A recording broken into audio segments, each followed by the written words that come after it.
There is no topic where economics doesn't have some unique twist on the subject. And they're lying about Trump, calling him Donald Hitler. Trump hates veterans. He called Former President Donald Trump is claiming that his And now the Harris campaign's pleading with staffers They're under the autocrat and accept that We just finished an election, and the amount of bias in the media was palpable. Whether you were looking at CNN or Fox News, you couldn't escape the headlines. Where do we get unbiased news? It's frustrating for ordinary citizens.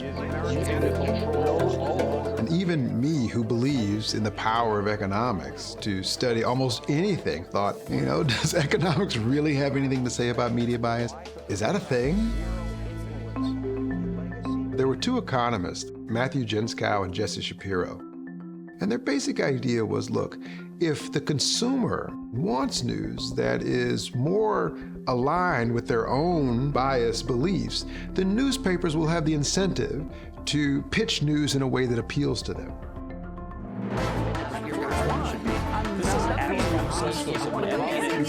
I thought that competition was going to take us to a place where we would have less bias in the news.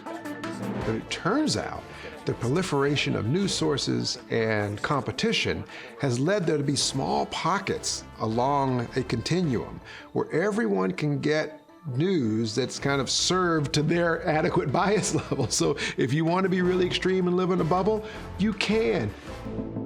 When consumers themselves are demanding biased news, more competition actually leads to more bias, not less.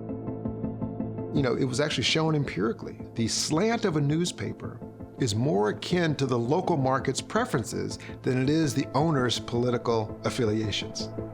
It's not like their customers are demanding news in the center and they're refusing and giving them news at the extreme.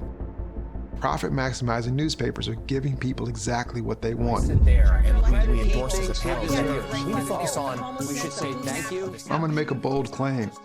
It's going to get worse. We're just not a public that wants to open up a newspaper in the morning and be challenged. My plea is to demand balanced news. But we've got to be willing to have that news come at us in a way that is not consistent with our own prior views. We've got to be willing to be curious and engage. So who exactly are? Maybe we shouldn't be complaining about media bias. Maybe we should stop consuming biased media if we want to get rid of it.